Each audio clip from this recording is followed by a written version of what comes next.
Assalamualaikum warahmatullahi wabarakatuh. Kembali lagi dengan saya Ivan di acara Ngosan, Ngobrol Santai bersama Kuba TV. Kali ini kita akan bertema pengalaman nakes yang terpapar COVID-19.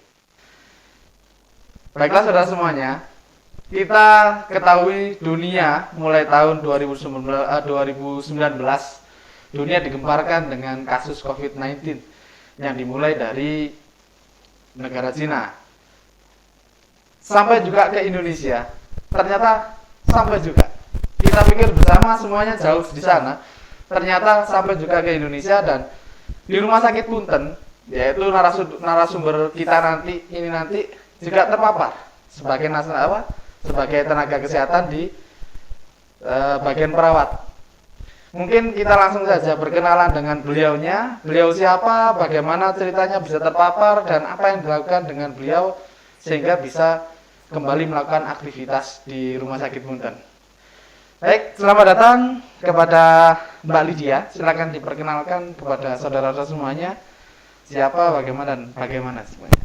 Terima kasih atas waktunya Mas Ivan. Assalamualaikum warahmatullahi wabarakatuh. Kita kenalan dulu ya Mas Ivan, kayaknya kok teman-teman belum ada yang kenal saya semestinya ya. Nama saya Lydia Anggun, saya kerja di sini sudah berapa ya Mas ya? Berapa bulan ya? Mungkin baru 4 tahun ya. Baru 4 tahun. Ya. Saya perawat di instalasi rawat inap Rumah Sakit Punten. Jadi itu baru cuma 4 tahun Mas, tapi kok sudah terpapar, ini gimana ya?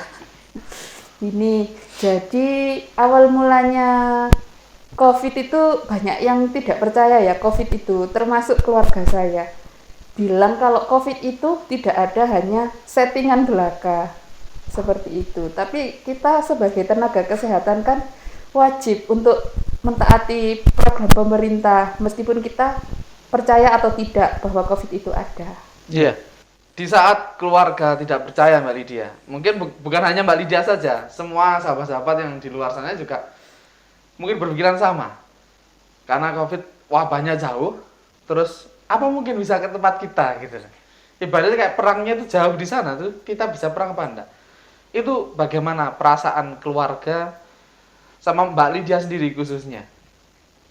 Ini perasaan terpapar apa perasaan ke keluarga kalau tidak percaya ini Mas? Perasaan tentang terkena dan terpapar, ketidakpercayaan keluarga. Ketidakpercayaan.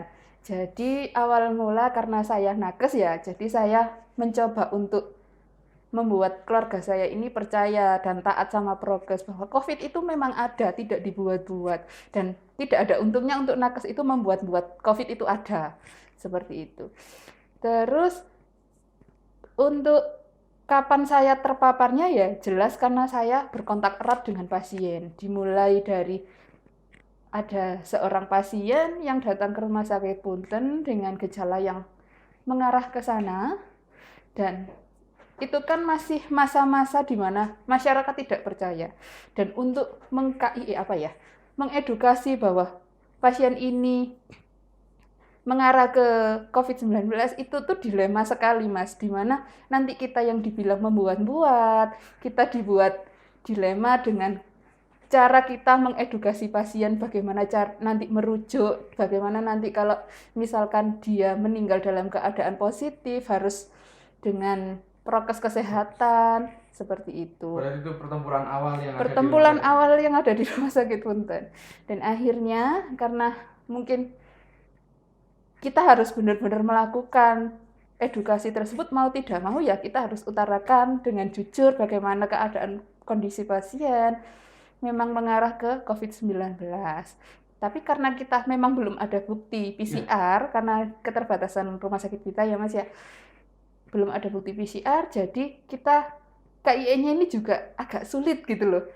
Sampai akhirnya keluarga pasien ini, singkat cerita, keluarga pasiennya akhirnya mau dirujuk dan kita mencari rujukan yang jenengan juga tahu amat sangat sulit di Kota Batu dulu ya, masih full-fullnya sampai harus mau dirujuk ke luar kota. Akhirnya tidak sampai dirujuk, pasien meninggal di sini. Nah, pada saat meninggal kesalahannya adalah kita RGB Mas Ivan, bantuan Melakukan hidup dasar. salah Ya, satu tindakan yang ada di ya medis. seharusnya kan dalam era pandemi ini dikurangi gitu ya, karena ya mungkin refleks ya Mas Ivan, kita ngasih bantuan hidup dasar, ya mungkin dari situ mungkin imun saya juga lagi turun, 2 minggu kemudian saya baru ngerasa gejala. Nah, gejala apa yang bisa dirasakan waktu itu, Mbak Lidi? Nah, gini, kalau gejala kan biasanya batuk, sesek, dan yang Iya. semestinya itu ya Mas ya. Saya gejalanya cuma satu, awal mulanya saya merasa saya tidak bisa mencium bau apapun atau anosmia. Wah, ini mungkin yang dikeluhkan sama beberapa sahabat di luar. Salah satu ciri khusus yang ada di COVID ya. Salah satu ciri khusus. Nah, ketika itu saya menilik balik, kok 2 minggu setelah ketemu pasien ini ya, saya punya perasaan seperti itu. Tapi kan kita tidak pernah tahu kita terpapar di mana, pada saat apa. Mungkin pas saya jalan-jalan atau gimana, kan kita tidak pernah tahu. Tapi mungkin saya punya perasaan, oh apa mungkin saya terpapar dari pasien ini, seperti itu. Nah, setelah merasakan anosmia atau tidak bisa merembau atau penciuman berarti tidak bekerja ya Mbak Lydia? Bukan tidak bekerja Mas. Kalau pilek itu kan masih buntu gitu ya, Iya. kita masih punya ada rasa di hidung itu ada sesuatu gitu ya. Ini sama sekali enggak? Tidak ada pilek, tidak ada kebuntuan di hidung, tapi kita tidak bisa mencium bau, seperti kita tidak punya hidung. Wah, Ya gitu, seperti kita tidak punya hidung rasanya. Mungkin enggak bisa memuaskan atau baunya soto yang enak ini ya?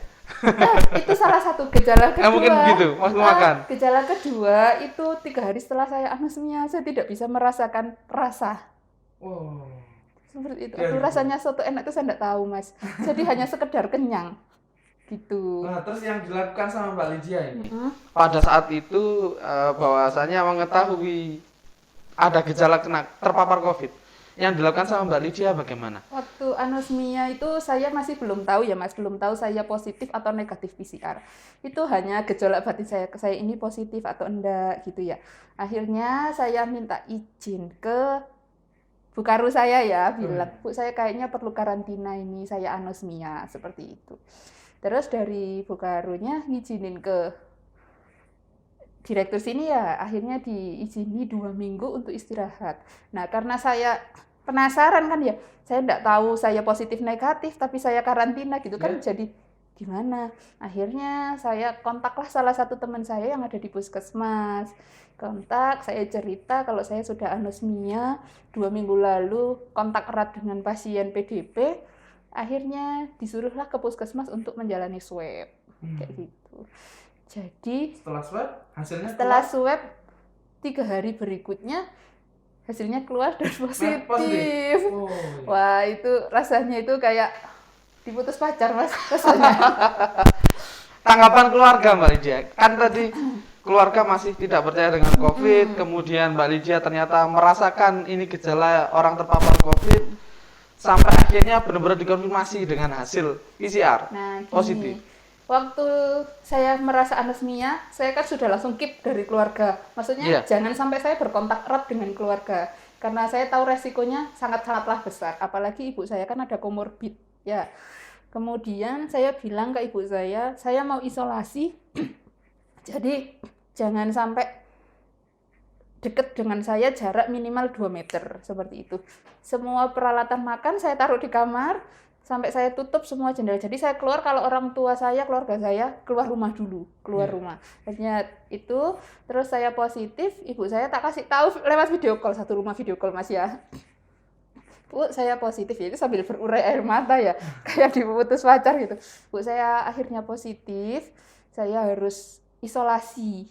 Kalau saya isolasi di rumah sepertinya tidak mungkin karena ada anak kecil, ada orang tua yang berkomorbid.